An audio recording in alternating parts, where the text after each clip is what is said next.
Yes. Mungkin sih kita masih punya banyak kesempatan untuk ketemu Kak Vindes lagi ya, nggak cuman malam ini. Minggu depan masih ada Bu Linda. Oh, cuman yang pengajaran intermediate ya. Oh, sama itu bukan pengajaran, sama presentasi ya, presentasi, ya. betul. Oke. Ya, kita akan awali dengan doa seperti biasanya. Kayaknya sama siapa ya, Jeng Heni yang sudah lama nggak nongol, yang sudah berdandan cantik malam hari ini. Silakan. Saya tadi nongol, terus ada yang hilang, jadi takut saya mau mundur lagi nih.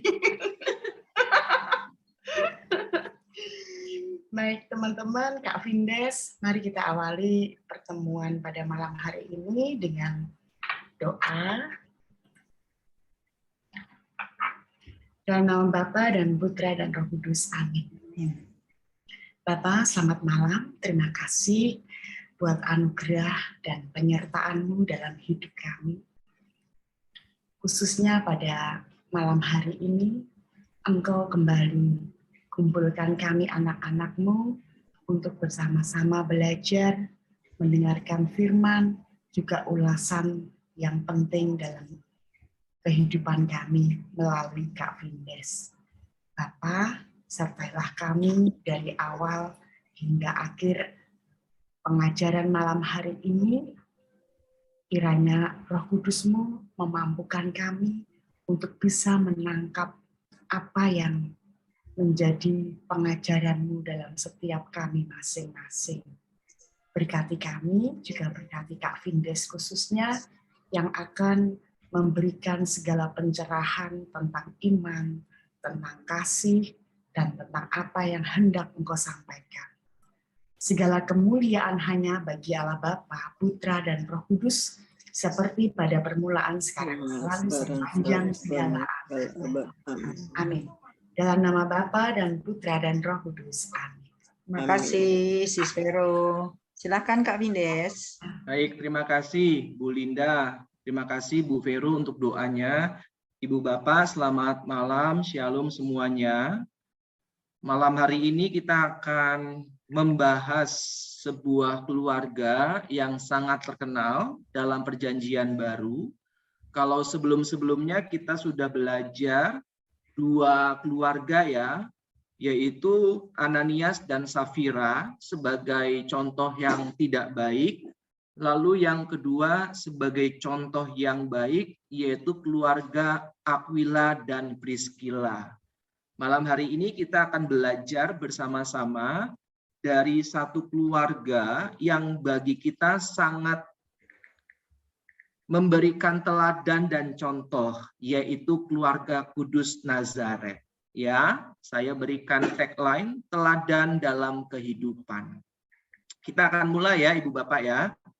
Yang pertama pengantar. Tradisi kekristenan telah menempatkan keluarga Nazaret, yaitu Yesus, Maria, dan Yusuf sebagai model utama seluruh keluarga Kristiani. Jadi keluarga Nazaret ini menurut tradisi kekristenan adalah suatu model utama bagaimana keluarga yang seharusnya. Nanti kita akan belajar seperti apa contohnya. Sebab dalam keluarga Nazaret ini terlihat secara nyata bagaimana cinta dan kesetiaan menjadi fondasi keluarga dan mampu menjiwai masing-masing anggota keluarga. Ada dua tadi ya, yaitu cinta dan kesetiaan.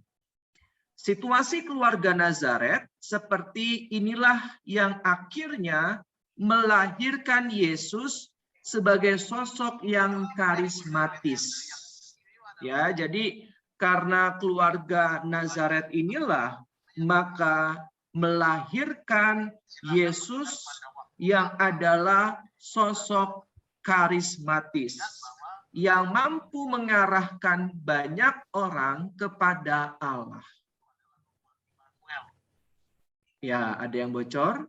Memahami keluarga Nazaret tidak mungkin dilepaskan dari Yesus Kristus. Jadi kalau kita mau belajar mengenai keluarga kudus Nazaret, nggak mungkin dapat terlepas dari pribadi Yesus. Nggak mungkin. Sebaliknya, memahami Yesus Kristus tidak mungkin juga tanpa melihat kehidupan keluarga Nazaret. Ini penting, silahkan digarisbawahi Ibu Bapak. Jadi kalau kita mau memahami Yesus, maka nggak mungkin bisa kalau kita tidak melihat kehidupan keluarga Nazaret. Maka kalau kita mau melihat karya Yesus selama 3 tahun, bagaimana kita memahami cara berpikir, cara bertindak, bahkan cara bertutur katanya Yesus, itu tidak bisa dilepaskan dari didikan Yusuf dan Maria. Nggak mungkin bisa. Maka penting kita sadari bahwa Yesus menjadi pribadi yang karismatis itu juga karena andil keluarga Nazaret. Ya, kalau bahasa kita sekarang buah tidak jatuh jauh dari pohonnya. Ya, jadi Yesus seperti itu karena orang tuanya. Nah, ini yang seringkali dilupakan. Ya, berikutnya kita bahas satu persatu ya Ibu Bapak ya. Kita bahas Yusuf dulu, suami Maria.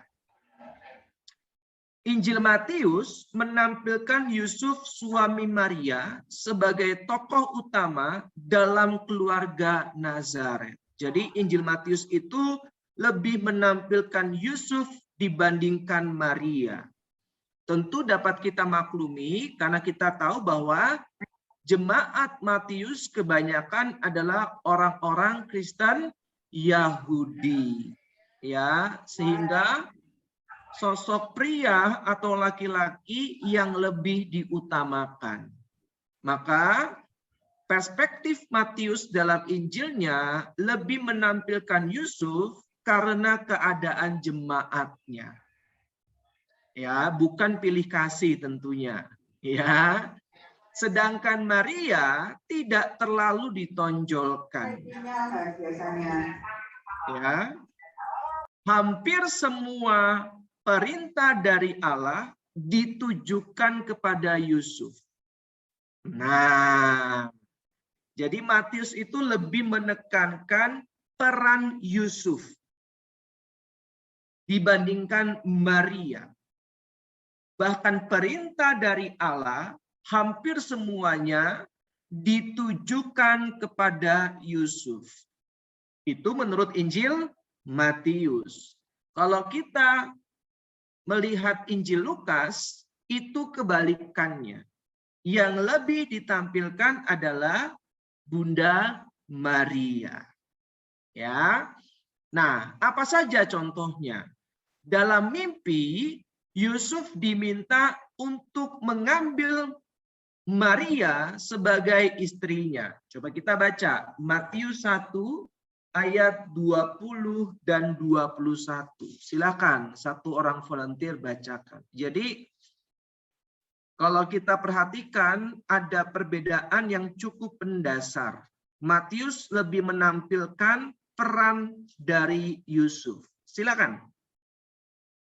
Tapi ketika ia mempertimbangkan maksud itu, malaikat Tuhan nampak kepadanya dalam mimpi dan berkata, "Yusuf, anak Daud, janganlah engkau takut mengambil Maria sebagai istrimu, sebab anak yang ada di dalam kandungannya adalah dari Roh Kudus.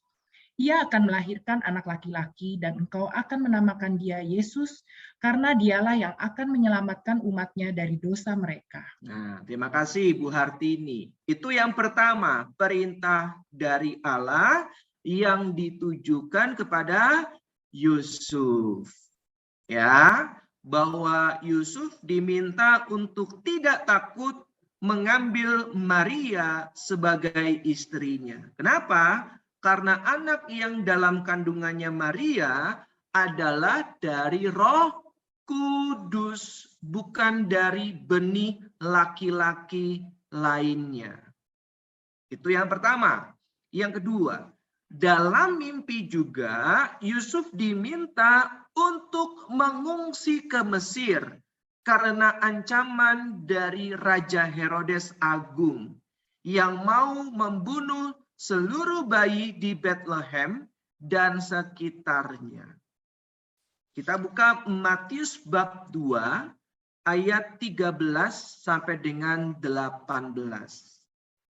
Herodes Agung ini berbeda dengan Herodes Agripa ya, Ibu Bapak ya, yang memerintahkan prajuritnya untuk membunuh Yohanes Pembaptis ya atas permintaan Salome ya.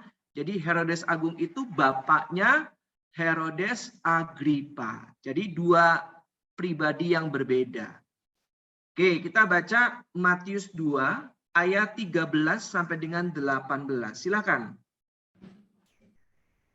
Setelah orang-orang Majus itu berangkat, nampaklah malaikat Tuhan kepada Yusuf dalam mimpi dan berkata, "Bangunlah, ambillah anak itu serta ibunya, larilah ke Mesir, dan tinggallah di sana sampai aku berfirman kepadamu. Karena Herodes akan mencari anak itu untuk membunuh dia." Maka Yusuf pun bangunlah, diambilnya anak itu serta ibunya malam itu juga, lalu menyingkir ke Mesir, dan tinggallah di sana hingga Herodes mati. Hal ini terjadi supaya genaplah yang difirmankan Tuhan oleh Nabi, "Dari Mesir kupanggil anakku." Oke, cukup segitu aja Bu Yuliana. Terima kasih ya Bu Yuliana. Jelas ya Ibu Bapak ya, ayat 13 tuh. Setelah orang-orang Majus itu berangkat, nampaklah malaikat Tuhan kepada Yusuf dalam mimpi. Dan berkata, "Bangunlah, ambillah anak itu serta ibunya, larilah ke Mesir dan tinggallah di sana sampai aku berfirman kepadamu, karena Herodes akan mencari anak itu untuk membunuh dia." Kita tidak akan menemukan cerita ini dari Injil lain. Hanya terdapat di dalam Injil Matius. Jadi Ibu Bapak tolong perhatikan, kalau ada yang bertanya kenapa Gereja Katolik sangat menghormati Santo Yusuf, jawabannya adalah salah satunya ayat ini. Ya, karena melalui Yusuf maka bayi Yesus terselamatkan. Ya. Oke, berikutnya ya. Sekali lagi, dalam mimpi Yusuf diminta oleh Allah supaya pulang kembali ke Nazaret di wilayah Galilea. Coba kita baca Matius 2 ayat 19 sampai dengan 23. Jadi Ibu Bapak kita hanya melihat Injil Matius bab 1 dan bab 2, kita dapat melihat peran Yusuf yang sangat-sangat penting. Ya. Oke, silakan satu orang volunteer bacakan. Matius 2 ayat 19 sampai dengan 23. Setelah Herodes mati, nampaklah malaikat Tuhan kepada Yusuf dalam mimpi di Mesir, katanya, "Bangunlah, ambillah anak itu serta ibunya, dan bergegas dan berangkatlah ke tanah Israel, karena mereka yang hendak membunuh anak itu sudah mati." Lalu Yusuf pun bangunlah, diambilnya anak itu serta ibunya, dan pergi ke tanah Israel. Tetapi setelah didengarnya bahwa Arkelaus menjadi raja di Yudea, menggantikan Herodes ayahnya, ia takut ke sana. Karena dinasihati dalam mimpi, pergilah Yusuf ke daerah Galilea. Setibanya di sana, ia pun tinggal di sebuah kota yang bernama Nazaret. Hal itu terjadi supaya genaplah firman yang disampaikan oleh nabi-nabi bahwa ia akan disebut orang Nazaret. Nah, demikianlah sabda Tuhan, terpujilah Kristus. Terima kasih Bu Vivi. Jelas ya Ibu Bapak ya? Setelah Herodes Agung mati, nampaklah malaikat Tuhan kepada Yusuf dalam mimpi di Mesir. Katanya, bangunlah, ambillah anak itu serta ibunya, dan berangkatlah ke tanah Israel, karena mereka yang hendak membunuh anak itu sudah mati. Lihat nih peran Yusuf, ya, yang seringkali diabaikan dan dilupakan. Ya, kita bisa melihat bagaimana Yusuf benar-benar menjaga, melindungi Yesus dan Maria. Kemanapun Tuhan utus, ia tidak pernah beralasan, tidak pernah menolak, tetapi langsung menjalankannya. Tanpa basa-basi, tanpa penuh pertanyaan. Yusuf adalah pribadi yang sangat taat untuk melakukan kehendak Allah. Oke ya, maka sebagai seorang suami, sebagai seorang ayah, Yusuf ini merupakan teladan yang harus kita ikuti, yang setia, yang taat, dan yang berani. Ya, oke, berikutnya. Yusuf adalah seorang Yahudi yang saleh. Karena itu, ia sangat menaati hukum Taurat. Saya mau tanya ke ibu bapak, kalau kita pada saat kapan kita disebut orang Katolik yang saleh?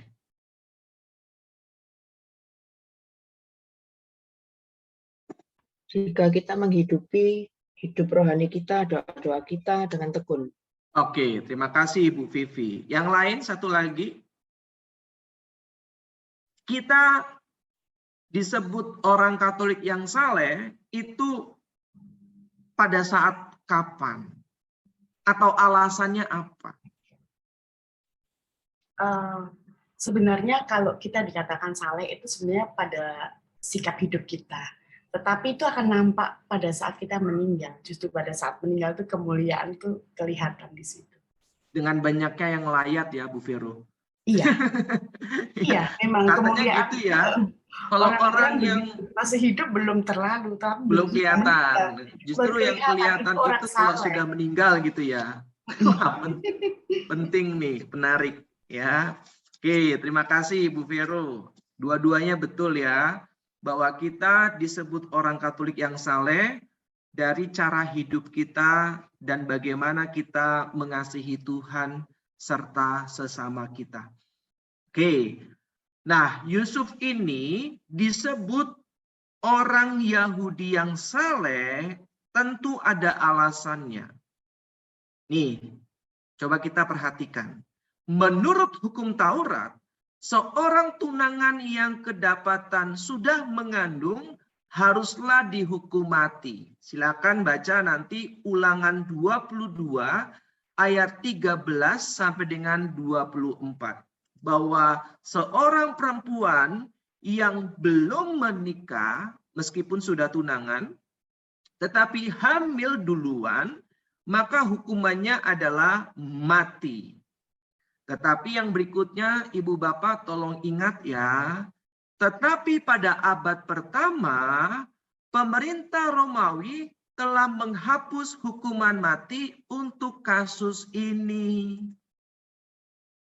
Satu-satunya solusi atas kasus hamil di luar nikah di antara orang yang sudah bertunangan adalah perceraian. Maka kalau kita baca, Yusuf ingin menceraikan Maria secara diam-diam karena memang itu satu-satunya solusi saat itu. Karena hukuman mati sudah dihapus oleh pemerintah Romawi. Ya. Jadi tidak ada yang namanya hukuman rajam sampai mati untuk kasus perempuan yang hamil di luar nikah. Semoga sampai sini ada gambaran ya Ibu Bapak ya. Jadi ada alasannya kenapa Yusuf mau menceraikan Maria diam-diam. Karena itu satu-satunya solusi. Oke ya. Berikutnya. Sebagai orang Yahudi yang terikat oleh hukum Taurat, Yusuf itu diharapkan untuk menceraikan Maria di depan publik. Jadi orang-orang itu tentu mengharapkan kalau ada perempuan yang hamil di luar nikah, maka calon suaminya harus menceraikannya di hadapan publik. Agar orang-orang itu bisa melihat bahwa perempuan itu telah melakukan dosa dan kesalahan. Tetapi Yusuf tidak mau melakukannya. Kenapa? Karena dia tidak mau menjatuhkan nama Maria. Makanya kalimat menceraikan diam-diam itu artinya positif, bukan negatif. Jelas ya Ibu Bapak ya. Bukan Yusuf yang menginginkan menceraikan Maria secara diam-diam, tapi keadaan. Satu-satunya solusi. Ya. Dan saat itu bahkan kalau ada kasus hamil di luar nikah, maka tunangan laki-lakinya itu harus menceraikan pihak tunangan perempuannya di hadapan publik. Jadi publik bisa tahu kesalahan dan dosa dari tunangan perempuan tersebut. Tapi Yusuf masih menghargai Maria, tidak mau menjatuhkan nama baiknya. Nah, coba bayangkan Ibu Bapak, kalau kira-kira suami kita kedapatan jalan sama cewek lain, apa yang ada di benak kita?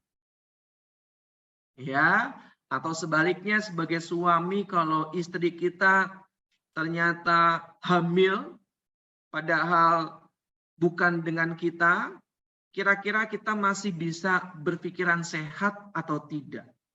Jangan-jangan kita dikuasai oleh amarah. Sehingga langsung ngomong ke tetangga-tetangga, ke keluarga besar, bahwa istriku telah hamil tetapi oleh orang lain. Nah, ya, karena hatinya sudah panas, sudah diliputi oleh amarah. Namun berbeda dengan Yusuf.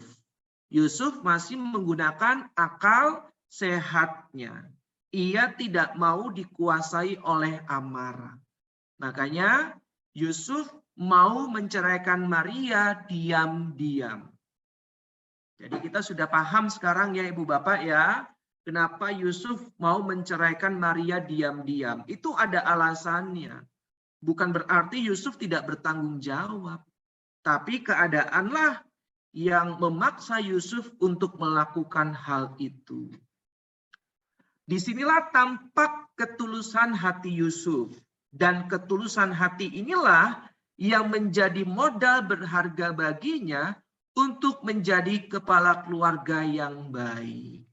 Jadi Ibu Bapak, khususnya para Bapak ya, kalau kita mau menjadi kepala keluarga yang baik, maka modal yang berharga adalah ketulusan hati.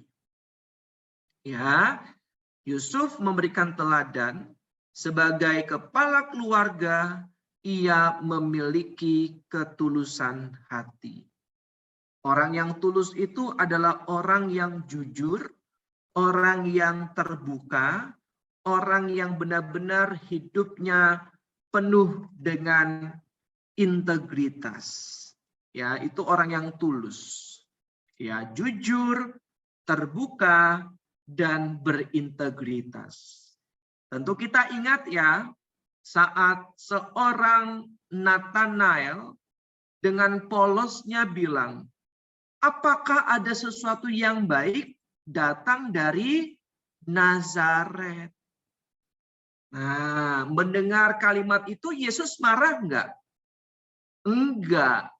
Justru Yesus sangat menghargai Nathanael. Lihatlah seorang Israel yang sejati. Tidak ada kepalsuan dalam dirinya. Itulah orang tulus. Tidak ada kepalsuan.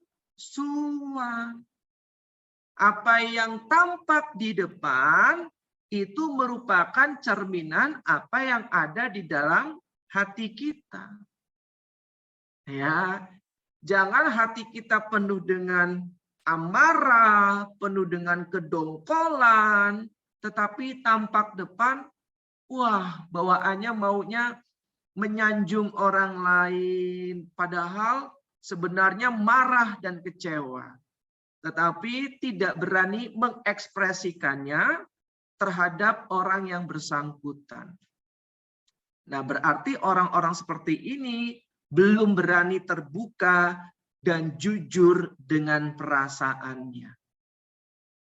Maka kita diminta untuk menjadi pribadi yang tulus, artinya jujur terhadap perasaan kita sendiri. Ya, mungkin karena budaya timur ya Ibu Bapak ya, nggak enak gitu ya. Mau bilang nggak suka, mau bilang kecewa, mau bilang marah, takutnya nanti tersinggung, menyakiti perasaan orang lain dan sebagainya. Wajar sih, tetapi kalau kita mampu mengutarakannya dengan baik, maka saya percaya orang tersebut dapat menangkap apa yang menjadi perasaan kita. Ya, karena sangat wajar ya, setiap kita pernah kecewa, pernah terluka dan sebagainya. Maka sebaiknya kita utarakan dengan cara yang baik dan benar. Jangan disimpan sendirian, jadinya penyakit nanti, ya kan? Makanya kalau kita perhatikan orang gila itu jarang sakit ya.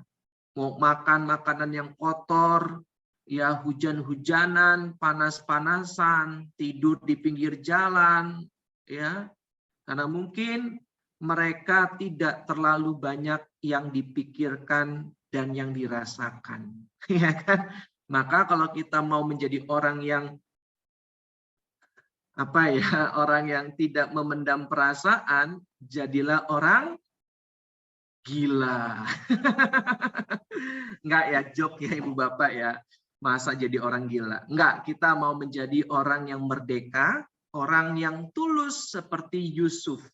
Yang benar-benar apa adanya, jujur, dan berintegritas. Berikutnya ya, sekarang kita lihat. Sebagai kepala keluarga, Yusuf adalah orang yang bertanggung jawab dan mau berkorban demi keselamatan seluruh anggota keluarga.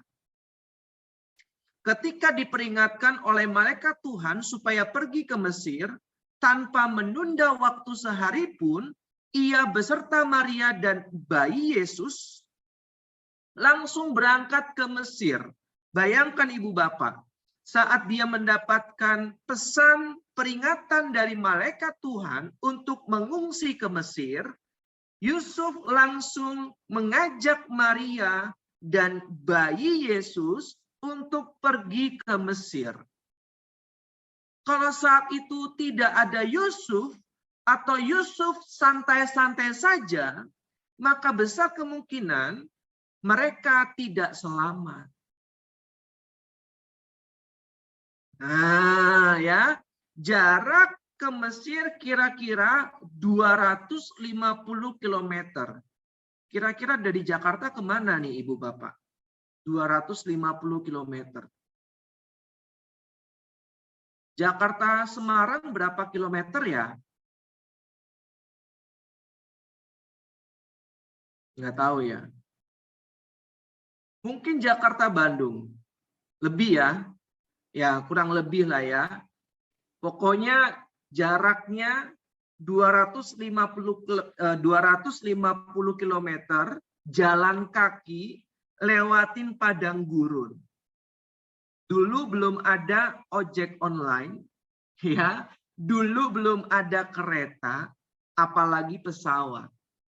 Jadi mereka benar-benar jalan menggendong seorang bayi dalam perjalanan jalan kaki 250 km. Bisa dibayangkan Ibu Bapak. Membawa seorang istri dengan bayi yang belum genap sebulan. Jadi saat itu Yesus belum genap sebulan Ibu Bapak. Bayangkan. Ya, dulu belum ada susu formula.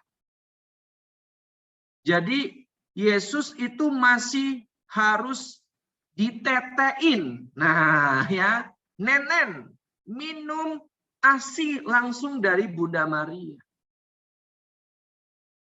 Lihat betapa repotnya.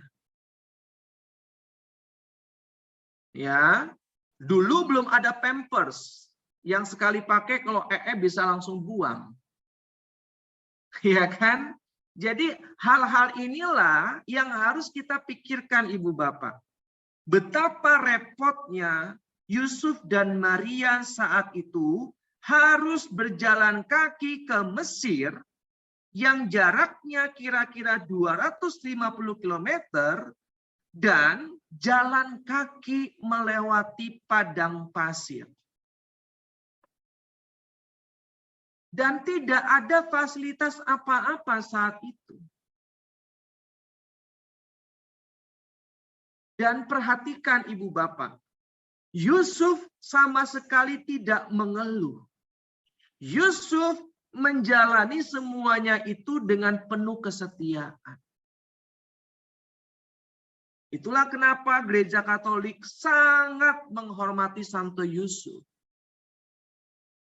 Karena Santo Yusuf begitu setia, begitu taat, melindungi, bertanggung jawab, mau berkorban dengan apapun. Dan selama itu Yusuf tidak pernah mengeluh. Tidak pernah mengeluh. Dia berani berkorban apapun. Yang penting Yesus dan Maria selamat. Sampai sini semoga ada gambaran ya Ibu Bapak ya, teladan seorang Santo Yusuf. Oke, berikutnya. Yusuf itu sangat taat kepada hukum Taurat. Sangat taat. Orang yang beriman tidak hanya teoritis tetapi praktis. Nah ini. Ya, beriman tidak hanya teori tetapi juga praktis. Maka dibutuhkan langkah-langkah konkret. Ya kan? Langkah-langkah praktis agar renungan kita, pewartaan kita bukan hanya teori. Teori itu penting, bahkan sangat penting. Tetapi akan menjadi sempurna kalau dibarengi dengan langkah-langkah praktis. Yusuf sangat peka terhadap sapaan dan peringatan Allah dan segera bertindak tanpa menunda waktu apa yang diperintahkan oleh Allah. Suruh ke Mesir, dia langsung ke Mesir. Suruh pulang ke Israel, dia langsung pulang ke Israel. Ke Galilea, Nazaret. Dia seorang yang sangat peka akan perintah dan peringatan dari Allah. Nah, ini penting Ibu Bapak. Kepekaan dan kesiapsiagaan Yusuf untuk bertindak tidak mungkin tercipta kalau Yusuf tidak memiliki kedekatan dengan Allah sendiri. Amin. Jadi Yusuf itu memiliki kepekaan yang sangat sensitif karena dia punya kedekatan yang sangat intim dengan Allah sendiri. Makanya Santa Tresia Calcutta mengatakan, bagaimana caranya kita mengetahui suara Allah? Lalu dia berbicara bahwa kita yakin pada saat Allah berbicara kepada kita. Nah, ya, susah dijelaskan, susah dimengerti. Tapi kalau kita sering berdoa, punya relasi yang dekat dengan Tuhan, maka pada saat Tuhan berbicara kepada kita, maka kita yakin itu adalah suara Tuhan. Ingat pertemuan hari Senin kemarin. Bagaimana awal-awal tuh Samuel nggak tahu suara Tuhan. Bahkan 3 kali disangka suara yang datang kepadanya adalah suara dari Imam Eli. Ya kan? Karena dia belum tahu, belum kenal suara Allah. Tapi pada saat dia sudah dekat, semakin intim dengan Allah, dengan sangat mudah ia mendengarkan suara Allah. Nah, maka kita dapat belajar Ibu Bapak.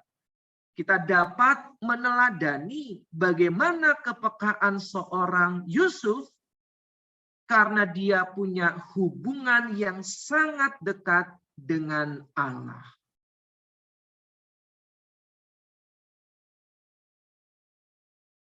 Cukup jelas ya Ibu Bapak ya. Maka kalau kita punya hubungan yang dekat dengan Allah, seharusnya kita peka. Ya. Oke, berikutnya ya. Sekarang bagian yang kedua. Kalau tadi yang pertama kita belajar mengenai Yusuf suami Maria. Bagian yang kedua kita belajar mengenai kebersamaan suami istri. Nah, berbeda dengan Injil Matius yang menekankan peran Yusuf dalam keluarga Nazaret, Injil Lukas lebih menampilkan sosok dan peran Maria. Ya, ingat Injil Lukas adalah Injil kaum marginal. Jadi yang lebih ditekankan adalah orang-orang marginal. Salah satunya adalah pribadi seorang perempuan yang seringkali dianggap lebih rendah levelnya dibandingkan laki-laki. Makanya Lukas mengangkat, lebih menampilkan, lebih menekankan peran dari Bunda Maria. Berbeda dengan Injil Matius. Jadi kalau kita pengen tahu peran Maria dalam karya keselamatan, bukanya Injil Lukas. Ya, kalau kita mau tahu peran Yusuf dalam karya penyelamatan, bukanya Injil Matius. Ya. Dalam Injil Lukas, Allah melalui malaikatnya lebih banyak berkomunikasi dengan Maria. Kalau tadi Matius lebih banyak berkomunikasi dengan Yusuf ya. Tapi kalau versi Lukas, Allah itu lebih banyak berkomunikasi dengan Bunda Maria.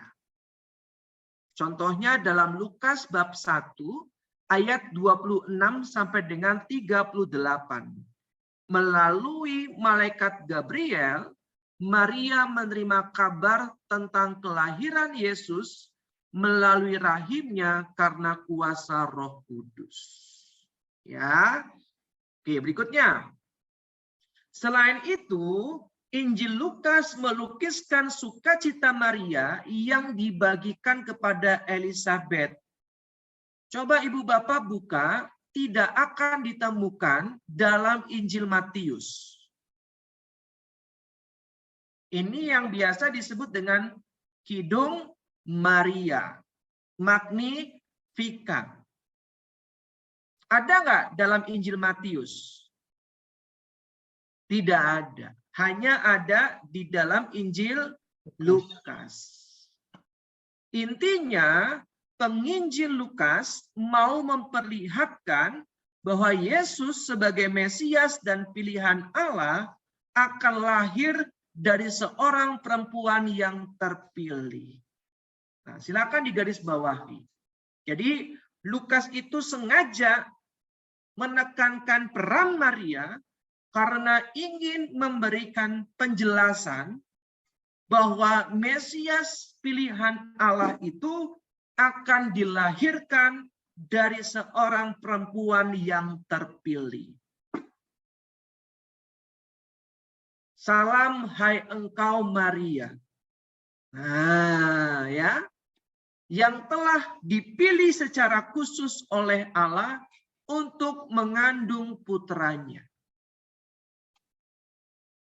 Yesus lahir ketika status perkawinan Yusuf dan Maria masih bertunangan.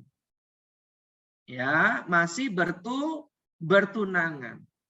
Meskipun demikian, dalam tradisi Yahudi, status sedang bertunangan dikategorikan sudah berada dalam ikatan perjanjian perkawinan. Silakan dicatat.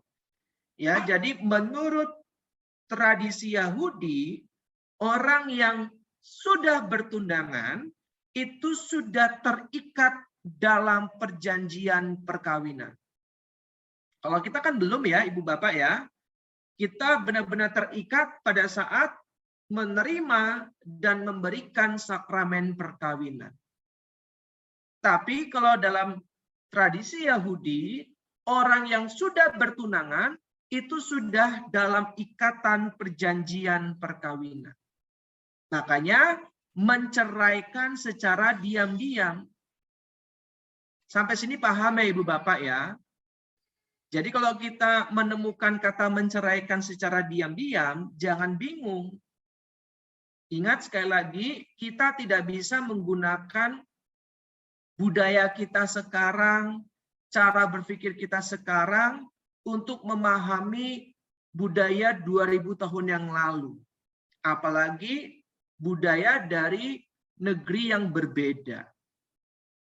Jelas ya Ibu Bapak ya?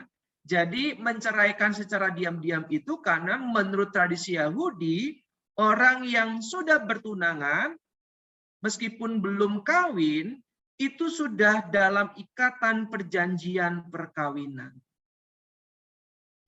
Nah, ya. Berikutnya. Yusuf dan Maria selalu berada dalam kebersamaan seluruh hidup. Jadi mereka itu selalu berjalan berdampingan Ibu Bapak. Injil Lukas menggambarkan bagaimana Yusuf dan Maria bersama-sama pergi ke Bethlehem dari Nazaret untuk menjalani sensus penduduk yang diperintahkan oleh pemerintah Romawi. Silakan baca Lukas 2 ayat 1 sampai dengan 6. Jadi mereka selalu bersama-sama. Tidak pernah mereka berpisah sendiri-sendiri. Nah, ini teladan berikutnya dari keluarga Kudus Nazaret. Kalau ada masalah, harus diselesaikan secara bersama-sama. Yusuf mendampingi Maria ketika melahirkan Yesus di kandang ternak di Bethlehem. Jadi, Yusuf itu selalu menemani dan mendampingi Maria. Bahkan pada saat Maria akan melahirkan Yesus di kandang ternak di Bethlehem. Lukas 2 ayat 16. Mereka juga berdua bersama-sama mempersembahkan Yesus di bait Allah sebagai wujud ketaatan terhadap hukum Taurat. Silakan nanti baca Lukas bab 2 ayat 21 sampai dengan 24. Bahwa anak sulung itu harus dipersembahkan di bait Allah. Dipersembahkan kepada Allah. Dan mereka berdua bersama-sama mempersembahkan Yesus di bait Allah. Ya. Dan yang terakhir, Yusuf, Maria dan Yesus selalu rutin pergi berziarah ke bait Allah. Ini teladan berikutnya. Kalau kita ikut perayaan Ekaristi, jangan sendiri-sendiri. Ya, selalu bersama-sama sebagai satu keluarga. Itulah yang diberikan contoh dari keluarga Kudus Nazaret ini.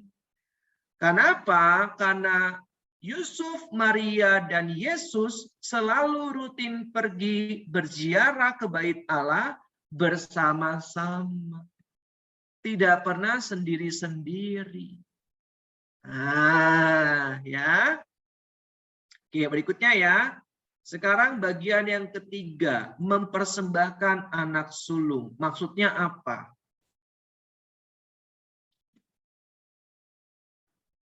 Dalam hukum Taurat terdapat ketetapan bahwa semua anak sulung, perhatikan Ibu Bapak, semua anak sulung, ya, baik manusia maupun hewan, harus dikuduskan untuk Tuhan Allah. Harus apa? Dikuduskan untuk Allah. Kenapa?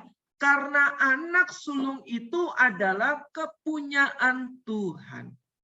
Makanya dalam tradisi Yahudi kita mengenal persembahan sulung. Ya. Kalau di berbagai denominasi Protestan, mereka mengajarkan mengenai apa? Persembahan sulung. Gaji pertama semuanya diberikan untuk Tuhan. Nah, ya.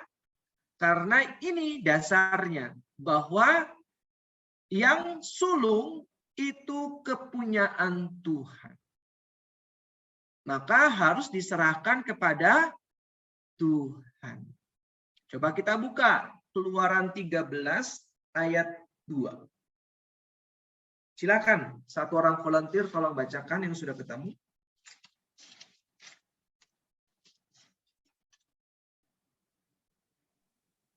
Keluaran 13 ya, Kak?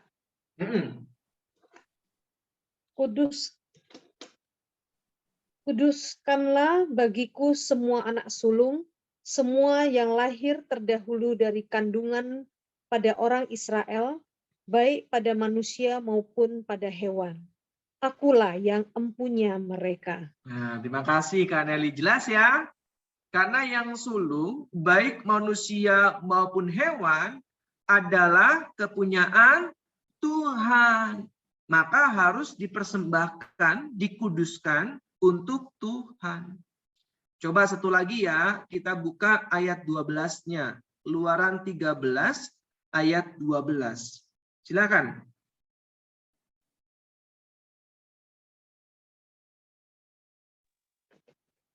Maka haruslah kau persembahkan bagi Tuhan segala yang lahir terdahulu dari kandungan. Juga setiap kali ada hewan yang kau punyai beranak pertama kali. Anak jantan yang sulung adalah bagi Tuhan. Nah, terima kasih Kak Nelly. Jelas Ibu Bapak ya. Jadi kenapa Yesus itu dipersembahkan di bait Allah? Karena Yesus adalah yang sulung. Ya, dan yang sulung itu adalah kepunyaan Allah. Ya. Berikutnya, karena Allah adalah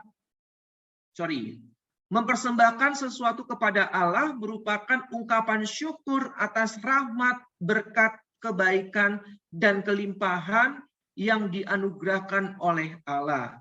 Karena Allah adalah sang pemberi hidup, maka buah pertama kehidupan, entah itu anak, hewan, maupun hasil panen, harus dipersembahkan kepada Allah. Ya, istilah lainnya dikuduskan atau dikhususkan untuk Allah. Yesus sebagai anak sulung pun harus dikuduskan untuk Allah. Oke, sampai sini semoga semakin jelas ya Ibu Bapak ya. Kenapa Yesus dipersembahkan di bait Allah. Yes. Ini khusus yang laki ya. Jadi kalau misalnya anak sulung perempuan ya, nggak dipersembahkan ya. Iya. Ternak juga sama. Ternak juga sama. Ya. Apa maksud ritual persembahan anak sulung ini? Sekalian tadi menjawab pertanyaan Kak Keke, karena seringkali anak perempuan itu tidak dihitung, Kak Keke. Ibu Bapak semua. Kita ingat ya, Yakub punya anak 13. Tapi yang seringkali diceritakan 12 ya. Padahal anaknya 13, satunya perempuan namanya Dina. Nah, seringkali diabaikan ya. Oke. Apa maksud ritual persembahan anak sulung ini dalam kitab Keluaran? Nah, ini penting Ibu Bapak ya. Dalam kitab Keluaran, ritual persembahan anak sulung ini dilangsungkan bersamaan dengan ritual Paskah dan roti tidak beragi. Di kelas intermediate kita udah belajar ya mengenai hari raya Israel. Semoga masih pada ingat apa yang dimaksud dengan Paskah dan roti tidak beragi. Nah, kalau lupa silakan buka catatannya, atau kalau tidak mencatat silakan nonton di YouTube SOG, ya kan? Biar rame tuh channel YouTube-nya. Jadi jelas Ibu Bapak ya bahwa ritual persembahan anak sulung ini bersamaan dengan ritual Paskah dan roti tidak beragi. Ketiga ritual ini untuk pertama kalinya dilaksanakan ketika bangsa Israel akan keluar dari perbudakan Mesir. Tolong dicatat dan diingat. Jadi ketiga ritual ini dipersembahkan atau dilangsungkan secara bersamaan. Dan dilaksanakan pertama kali ketika bangsa Israel akan keluar dari perbudakan Mesir. Inilah yang disebut dengan tradisi. Ya, dengan merayakan kembali ritual tersebut, orang mengenangkan pembebasan dan penebusan mereka dari perbudakan di Mesir. Yesus bilang apa dalam perjamuan malam terakhir? Lakukanlah ini sebagai peringatan akan aku. Peringatan akan aku. Sebagai kenangan. Tetapi bukan kenangan yang mati, melainkan kenangan yang hidup. Ya. Jadi ada tradisi ini. Ya, orang-orang Israel merayakan kembali ritual tersebut untuk mengenangkan pembebasan dan penebusan mereka. Maka pada saat kita ikut hadir dalam perayaan Ekaristi, kita benar-benar diajak untuk terlibat dalam karya keselamatan, karena karya keselamatan Yesuslah yang membebaskan kita dan yang menebus kita dari dosa dan kematian. Itu loh maksudnya. Wafatmu kami kenang. Terus apa? Kebangkitanmu. Gimana bunyinya? Wafatmu. Kok saya lupa nadanya. Kebangkitannya kita muliakan. Kedatangannya kita wafat Yesus kita maklumkan. Kebangkitannya kita rindukan. Muliakan. Kedatangannya kita rindukan. Nah, jadi ini ingat Ibu Bapak, ya kita terlibat, ya kita benar-benar bersyukur. Makanya Ekaristi itu kan dari bahasa Yunani Eucharistin, artinya mengucap syukur. Ya bahwa kita sungguh-sungguh boleh mengenang kembali pengorbanan Yesus, karya keselamatannya di atas kayu salib 2000 tahun yang lalu. Ya, bukan berarti kita menyalibkan Yesus dalam perayaan Ekaristi. Lah, siapa kita? Ya kan? Tetapi kita bersyukur ya bahwa kita diajak untuk boleh hadir, ya, mengenang, merayakan pengorbanan, wafat dan kebangkitan Yesus serta kenaikannya ke surga. Itu maksudnya. Ya. Selain itu, Mempersembahkan anak sulung berarti mengenangkan penyelamatan anak-anak sulung di Israel. Anak-anak sulung Israel. D-nya nggak ada ya. Dari malaikat maut yang membunuh seluruh anak sulung Mesir. Kita tahu ya, tulah yang ke-10 yang terakhir. Ya, dan disitulah kita bisa melihat bahwa anak sulung Israel benar-benar terselamatkan. Dan yang meninggal adalah anak sulung dari bangsa Mesir. Ya, itu penting untuk kita sadari. Ritual anak sulung. Jadi bersamaan dengan ritual Paskah dan roti tidak beragi. Yusuf dan Maria adalah keluarga Yahudi yang takut akan Allah dan taat pada hukum Taurat. Karena itu, ritual persembahan anak sulung di bait Allah harus ditepati dengan baik. Pada saat yang sama, mereka mempersembahkan sepasang burung terkukur atau 2 ekor anak burung merpati. Mengapa mereka harus mempersembahkan sepasang burung padahal Yesus sudah dipersembahkan? Ada yang mau mencoba menjawab? Kenapa kok Yusuf dan Maria masih harus mempersembahkan sepasang burung terkukur atau 2 ekor anak burung merpati? Lukas 2 ayat 24. Mengapa mereka harus mempersembahkan sepasang burung? Padahal Yesus sudah dipersembahkan. Nah, jawabannya ada di slide berikutnya. Dalam tradisi Yahudi, pada zaman itu, anak sulung laki-laki, nah ini ya tadi ya, Kak Keke, seharusnya mengabdi dan bekerja di bait Allah. Jadi anak sulung laki-laki itu dalam tradisi Yahudi harus mengabdi dan bekerja di bait Allah. Kalau mungkin kayak kita di Katolik ya, tapi kan nggak ada ini ya. Tapi ini hanya sebatas gambaran. Anak sulung laki-laki harus menjadi misdinar. Kurang lebih seperti itu ya. Mengabdi ya kepada Allah di dalam gereja. Ya. Harus jadi misdinar. Misalkan seperti itu.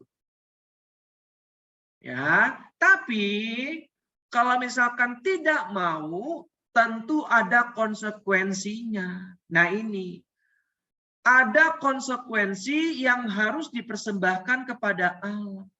Maka, karena Yesus tidak mengabdi dan bekerja di bait Allah, kalau dia bekerja dan mengabdi di bait Allah, tidak ada yang namanya pewartaan kabar sukacita dong.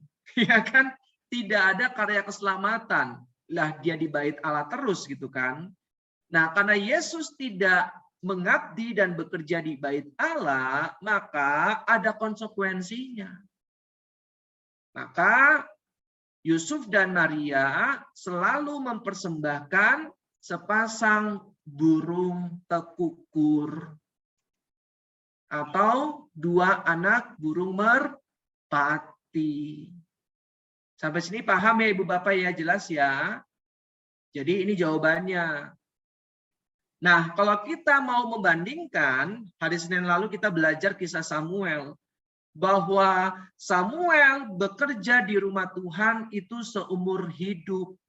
Sebelum dia dipanggil menjadi hakim, nabi, dan satu lagi apa kemarin? Fungsi dan peran Samuel, hakim, nabi, dan imam. Nah, jadi sebelumnya Samuel itu bekerja di rumah Tuhan seumur hidupnya. Kalau Yesus kan enggak. Sampai sini jelas ya Ibu Bapak ya. Oke, berikutnya. Sebagai milik Allah, anak sulung harus bekerja untuk Allah semata. Akan tetapi, untuk menebus anak tersebut dari kewajiban bekerja di bait Allah dan membantu para imam, maka orang tua wajib membayar 5 shekel. Shekel itu mata uang Yahudi. Bukan bacanya sikil. Kalau sikil itu kaki bahasa Jawa ya. Jadi wajib membayar 5 shekel. Shekel itu adalah mata uang Yahudi. Dalam Injil Lukas tidak pernah disebutkan 5 shekel memang. Tetapi diganti dengan sepasang burung tekukur atau 2 ekor anak burung merpati. Jelas ya Ibu Bapak ya? Jadi kita tahu sekarang bahwa kenapa Maria dan Yusuf mempersembahkan sepasang burung tekukur. Ya tadi ya, konsekuensi karena Yesus tidak bekerja di bait Allah. Oke, berikutnya. Sekarang bagian terakhir, pendidikan agama dalam keluarga. Nah, kita bisa melihat dan meneladani Yusuf dan Maria. Sebagai orang tua, Yusuf dan Maria sangat peduli pada pendidikan agama Yesus. Di sini ada nggak yang nggak peduli dengan pendidikan agama anak-anaknya? Rasanya pada peduli semua ya. Salah satu hal yang sangat sederhana adalah pada umumnya kita sebagai orang tua mau menyekolahkan anak-anak kita di sekolah Katolik. Iya kan? Kenapa? Ya karena kita juga benar-benar memprioritaskan pendidikan agama. Ya. Oke. Kemudian berikutnya, sejak kecil Yesus dilatih dan dididik untuk mengenal Allah dan berkomunikasi dengannya. Jika dalam Injil dilukiskan Yesus yang sering berdoa kepada Bapanya, bukan secara alamiah Yesus punya bakat berdoa. Ya, ini yang harus kita ingat bahwa Yesus itu sering berdoa kepada Bapa karena diajarkan oleh orang tuanya. Oke, tetapi kebiasaan berdoa itu adalah hasil pembinaan rohani Yusuf dan Maria sebagai orang tua. Sebagai anak kecil, Yesus akan sulit menerima pengajaran teoritis tentang doa dari orang tuanya. Nah, ayo kamu berdoa. Sedangkan orang tuanya nggak pernah berdoa. Nah, ayo kamu baca firman. Tapi orang tuanya nggak pernah buka Alkitab. Bagaimana bisa anaknya mencintai doa dan firman, sedangkan tidak ada contoh dan teladan? Nah, ya. Tetapi Yesus kecil akan mudah menangkap bagaimana cara berdoa melalui kesaksian dan teladan hidup kedua orang tuanya. Makanya dalam bahasa Inggris itu kan ada ungkapan bahwa action speaks louder than words. Ya, bahwa aksi atau tindakan itu berbicara lebih besar, lebih keras dibandingkan kata-kata. Oke. Maria sebagai ibu Yesus adalah tipikal perempuan Yahudi yang amat saleh. Sekarang kita belajar Bunda Maria ya. Kalau tadi Yusuf panjang lebar, sekarang Bunda Maria. Seperti orang Yahudi lainnya, setiap pagi ia mengucapkan rasa syukur kepada Allah dalam doa yang disebut berakah atau berkat. Nah, silakan Ibu Bapak catat nih. Ini doa yang setiap pagi Bunda Maria doakan. Nah, ya, ini tradisi Yahudi. Mungkin Ibu Bapak mau juga mendoakan doa yang didoakan oleh Bunda Maria setiap pagi. Ya, doanya yaitu, terberkatilah Engkau ya Tuhan, karena telah menciptakan aku seturut dengan kehendak-Mu. Ya, ini doa orang Yahudi setiap pagi. Ya, doa untuk mengucapkan rasa syukur yang biasa disebut berakah atau berkat. Simple, sederhana satu kalimat, tapi sangat dalam maknanya. Terberkatilah engkau ya Tuhan, karena telah menciptakan aku seturut dengan kehendak. Oke, setiap pagi kita bisa doakan ya Ibu Bapak ya. Selain itu, Maria juga seringkali hadir di sinagoga untuk mendengarkan dan memperdalam firman Allah yang diuraikan rabi atau guru kitab suci. Seperti Ibu Bapak, rajin ikut SOG, iya kan? Mendengarkan firman Tuhan, memperdalam firman Tuhan, belajar bersama-sama. Nah, itulah yang dilakukan Bunda Maria. Bunda Maria sering hadir di sinagoga untuk memperdengarkan dan memperdalam firman Allah. Nah, ini teladan Ibu Bapak. Ini yang disebut dengan tradisi. Meskipun di dalam Alkitab tidak ada nih, ya, di mana Bunda Maria disebut berdoa setiap pagi, doa beraka ini. Kita nggak akan menemukannya dalam kitab suci. Ya. Oke, berikutnya. Maria sering menghafal teks-teks Taurat dan nubuat para nabi yang dibacakan oleh seorang rabi. Karena gulungan kitab itu sangat berharga dan mahal, maka kitab suci hanya terdapat di sinagoga. Ya. Keluarga biasa tidak mungkin bisa membelinya. Karena sangat mahal, sangat berharga. Jadi mereka itu orang-orang biasa harus menghafal teks-teks Taurat dan nubuat para nabi. Dan ingat, saat itu tidak semuanya bisa baca dan menulis. Nah, coba sekarang saya tanya ke Ibu Bapak, orang Indonesia, kita semua ini mengenal baca dan tulis itu tahun berapa?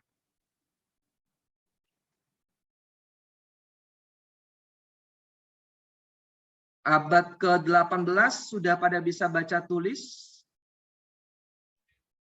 Itu 28 itu kali. Sumpah Pemuda itu kali. Nah, Sumpah Pemuda. Atau sudah bisa sebelum-sebelumnya hanya kalangan-kalangan tertentu, toh? Iya kan? Tapi orang-orang yang tidak mengenyam pendidikan, tidak mengenyam sekolah rakyat, apakah bisa baca tulis? Nah, itu abad ke-20 loh. Gimana coba abad pertama? Jelas ya Ibu Bapak ya gambarannya ya. Nah, maka mereka itu yang suka hadir dalam sinagoga, mereka itu menghafal, mengingat setiap firman Allah dari Taurat maupun dari nubuat para nabi. Mereka hafal, mereka ingat. Itu cara mereka memperdalam firman Allah. Kalau kita sekarang udah enak. Karena mereka nggak pegang kitab suci mereka. Karena kitab suci mereka itu hanya ada di sinagoga. Jadi mereka datang itu untuk menghafal dan mengingat. Nah, mungkin orang-orang Katolik kayak gitu ya Ibu Bapak ya. Nggak mau baca karena mau mengikuti tradisi Yahudi zaman dulu. Menghafal dan mengingat. Ya kan? Wah, luar biasa ya orang Katolik. Jadi nggak perlulah yang namanya baca kitab suci di rumah. Ya kan? Kami hanya mau mencontoh tradisi Yahudi zaman Yesus. Datang ke gereja, menghafal dan mengingat. Ya, jadi nggak perlu baca kitab suci. Ya, oke. Nah, hal ini dilakukan oleh Maria. Jadi Maria juga datang ke sinagoga, menghafal dan juga mengingat-ingat lagi apa yang telah ia dengarkan. Nah, ini tampak pada saat ia mengucap syukur kepada Elizabeth, kepada Allah di hadapan Elizabeth. ya atas kuasa Allah yang membuat dia mengandung Yesus yang kita kenal dengan Magnificat. Ya, pujian Maria. Maria mengucapkan secara spontan doa Hana. Jadi Magnificat, pujian Maria itu dikutip dari doa Hana, mamanya Samuel. Ya, dengan tambahan dari teks-teks Mazmur. Maka kalau kita baca Lukas 1 ayat 46 sampai dengan 55, itu isinya hampir sama dengan 1 Samuel 2 ayat 1 sampai dengan 10. Kalau ada perbedaan sedikit-sedikit, mungkin Bunda Maria lupa. Ya, paham ya Ibu Bapak ya? Karena ingat, modelnya itu menghafal, mengingat, ya, karena mereka tidak punya kitab suci mereka, karena sangat mahal harganya, hanya ada di sinagoga. Jadi mereka itu hanya mendengar, menghafal, mengingat. Makanya pada saat Bunda Maria mengucapkan syukur, ia ingat akan ucapan syukur Hana yang telah lama berdoa kepada Tuhan dan akhirnya mendapatkan anak. Maka dia mengucap syukur dan anak itu diberikan nama Samuel yang artinya Allah mendengar. Jelas ya Ibu Bapak ya. Jadi inilah teladan Maria. Bagaimana Maria justru memberikan teladan kepada Yesus kecil dengan menghafal ayat-ayat dalam Taurat dan nubuat para nabi, serta mengajarkan Yesus untuk berdoa. Dan ia juga menyerukan doa setiap pagi yang disebut dengan doa beraka tadi. Kira-kira Ibu Bapak, setiap pagi kalau Maria berdoa beraka ini, Yesus dengar nggak? Dengar. Jadi Bunda Maria memberikan teladan yang luar biasa. Sehingga Yesus bisa melihat bagaimana berdoa dan bagaimana sungguh-sungguh menghayati firman. Menghafal dan mengingat. Nah itu Bunda Maria. Terakhir ini foto anak saya. Nanti ya setelah ini. Maria adalah perempuan pendoa dan pendengar firman Allah. Firman Allah dalam kitab suci benar-benar diresapkan dan direnungkan dalam hatinya. Firman Allah membuat Maria mampu selalu berserah kepada Tuhan. Makanya dalam Lukas 11 ayat 27 dan 28, saat itu perempuan berseru, ya kan? Berbahagialah ibu yang telah mengandung dan melahirkan engkau, susu yang telah menyusui engkau. Ya kan? Tetapi Yesus bilang apa? Yang berbahagia ialah mereka yang mendengarkan firman Allah dan yang melakukannya. Siapa? Bunda Maria. Jadi jawaban Yesus itu mengiyakan dan meneguhkan statement dari perempuan tersebut. Bahwa memang ibuku itu yang paling bahagia. Kenapa? Karena ibuku mendengarkan firman Allah dan melakukannya. Yesus bisa bilang seperti itu, berarti kan Yesus melihat langsung. Sampai sini jelas ya Ibu Bapak ya? Ini sederhana sekali. Ya, Yesus bisa mengatakan hal itu karena Yesus melihat teladan dari ibunya sendiri yang mendengarkan firman Allah dan yang melakukannya. Terakhir, kebiasaan Maria ini menurun kepada anak laki-lakinya. Yesus adalah seorang rabi atau guru kitab suci. Ia bisa menjelaskan kitab suci dengan sangat bagus sehingga banyak orang terkagum-kagum. Kecintaan Yesus akan kitab suci amat luar biasa. Tentu saja, kecintaan ini tidak muncul dengan sendirinya, tetapi melalui teladan hidup dari Maria, ibunya sendiri. Amin. Jadi Ibu Bapak, kalau kita mau anak kita mencintai firman Allah, harus dimulai dari kita terlebih dahulu. Inilah teladan yang terakhir dari keluarga kudus Nazaret. Yesus menjadi pribadi yang mencintai doa dan firman Allah karena ia melihat Maria yang setiap hari berdoa dan sungguh-sungguh merenungkan firman Allah. Nah, ini saya coba share foto anak saya. Iya, lagi baca atau melihat, kalau baca belum bisa ya, gambar. Ini adalah Alkitab gambar untuk anak-anak. Nah, saya mau coba mendidik anak saya untuk benar-benar hidup mencintai firman Tuhan serta melakukannya. Sekian, silakan Ibu Bapak kalau ada pertanyaan.